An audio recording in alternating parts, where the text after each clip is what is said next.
Salut tout le monde. On va en parler sur tous les matchs de la semaine. On va commencer par Wolverhampton. Wolverhampton a perdu face à Newcastle 3-0, un doublé d'Alexander Isak et un but Anthony Gordon. Première période, ça a été limité. Newcastle se crée des occasions, donc les occasions de Murphy. Nous, on s'est créé quelques occasions. Newcastle aussi, jusqu'à ce qu'on encaisse un but. C'est le but d'Alexander Isak, 1-0. Et après le 1-0, nous, on se crée quelques occasions. Pareil pour Newcastle, notamment l'occasion loupée de Sandro Tonali dans les temps additionnels de la première période. Donc, c'était la première période. La deuxième période, ça a été catastrophique.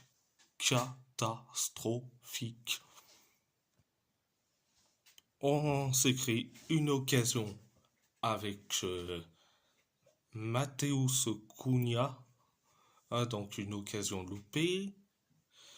Après Newcastle s'est créé une occasion et après on encaisse encore une fois le deuxième but. C'est donc le but d'Alexander Isak, son doublé 2-0. Et après le 2-0, nous on s'est créé quelques occasions mais pas plus.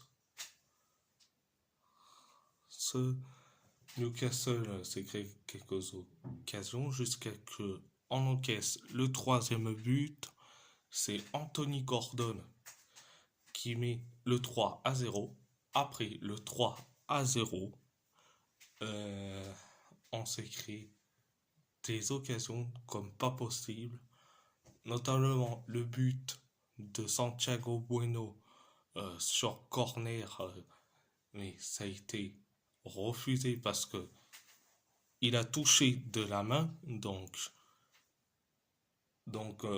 on conteste pas. On conteste pas. Donc, mais après, on s'est créé des occasions comme pas possible, notamment l'occasion de Pablo Sarabia. Donc, c'était la deuxième période. À part ça, c'est tout. Direction les 16e de finale de la Coupe de France. Le PSG a gagné face à Espali 4-2. Un but de Kevin Clichy et un but de Maxence Fournel pour Espali, un but de Warren Zaïre-Emery, un but de Désiré Doué, un but de Bradley Barcola et un but sur penalty de Gonzalo Ramos. Première période, ça a été limité.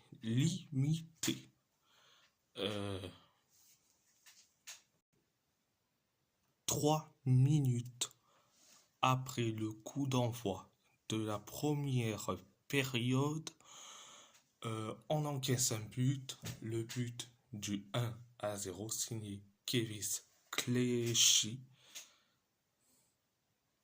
1-0. Et après le 1-0. Mais on s'est créé des occasions comme pas possible.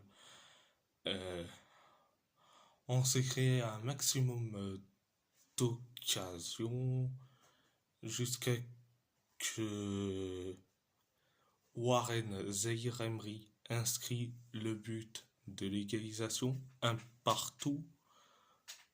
Et après, on a eu donc un coup franc signé et Mayulu. Donc, le coup franc de Mayulu est capté par le gardien d'Espali. Donc, c'était la première période. La deuxième période, c'est limité, voire du bien. Donc, on s'est créé des occasions, notamment l'occasion loupée de Désiré Doué. Et si on était au rugby carrément, euh, ça ferait 3 points, 3 points pour Désiré Doué. Désolé si je caricature un peu le football en rugby carrément, mais bon. Passons à la deuxième période. Euh, Après la frappe loupée de Désiré Doué, bon, on inscrit le but du 2-1 et c'est Désiré Doué qui le marque. Donc, après le 2-1, 4 minutes plus tard, on encaisse le but de l'égalisation, de partout, signé Maxence Fournel. Après le but de l'égalisation, de partout, on s'est créé un maximum d'occasions, jusqu'à que on inscrit le but du 3-2, Bradley Barcola. Et après le 3-2, il y a eu donc coup franc pour Espali. Donc heureusement que le coup franc a été mal négocié. Et après, euh, dans les temps additionnels de la deuxième période, penalty pour le PSG après une faute de main sur de main d'un joueur d'Espali. C'est Gonzalo Ramos qui le tire. Résultat, il a réussi. 4-2. 4-2. Donc c'était la deuxième période. À part ça, c'est tout. On va donc direction les huitièmes de finale de la Coupe du Roi. On va parler de l'Athletic Bilbao qui est éliminé, qui est carrément éliminé. On a perdu face à Osasuna 3-2. Un but de Nico Williams, un but d'Oscar de Marcos. Pour l'Athletic Bilbao, un doublé d'Ante Boudimir, un doublé pour Ante Boudimir et un but d'Aymar Oroz pour Osasuna. Alors, première période, catastrophique. Oui, je le dis direct.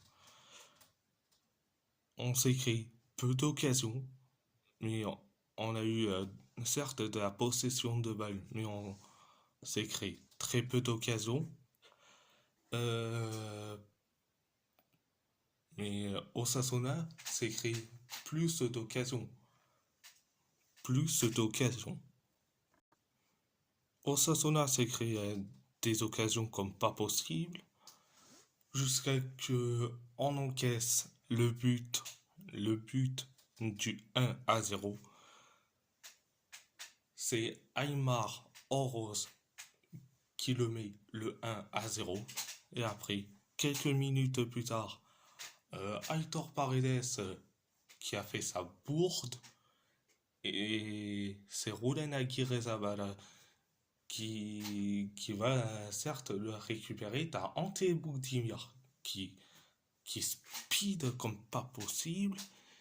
Il a. Mais Aguirre-Zabala, pas du tout.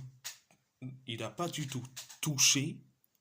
Mais Ante Boudimir a simulé. Résultat, penalty pour Osasuna. Mais bon, c'est cela que je conteste. Franchement, donner penalty à Osasuna quand t'as un joueur d'Osasuna, Ante Boudimir, qui a simulé, franchement, l'arbitrage il est assez incompétent quoi. Donc, mais bon. Mais le penalty transformé par Ante Boudimir, résultat 2-0. T'arrives dans le temps additionnel de la première période. Iñaki Williams, il te fait un centre en direction de Nico Williams et on marque le but du 2-1. Donc c'était la première période. La deuxième période, c'est horrible. Catastrophique, mais horrible.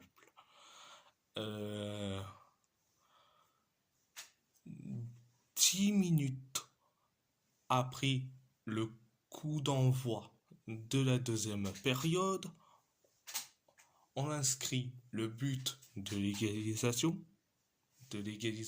signé Oscar de Marcos. Et c'est là où je me suis dit, pourvu que le but soit validé, je veux pas que ça soit comme avec le Barça en Super Coupe d'Espagne. Donc, pourvu que le but de Marcos sera validé, ça a été déjà validé, donc de partout. Et après, Ernesto Valverde, alias le criminel Valverde, a décidé carrément de faire sortir de Marcos pour faire entrer qui? Ce n'est pas Indigo Lequi, mais Andoni Gorozabel. Oui, il y a eu d'autres changements. Oh, mais bon. Et après ce changement catastrophique de Ernesto Valverde, alias le criminel Valverde, on encaisse le but du 3-2. Et c'est Ante Boudimir. Alors, 3-2. Après le 3-2, on s'est créé des occasions comme pas possible. Osasuna s'en est créé très peu, mais nous aussi, on s'est créé le plus d'occasions. Donc, c'était la deuxième période. À part ça, c'est tout. Et si la vidéo vous plaît, abonnez-vous à ma chaîne YouTube, likez, commentez si vous avez envie ou pas, c'est votre choix. À part ça, je vous laisse et merci beaucoup, un grand merci beaucoup.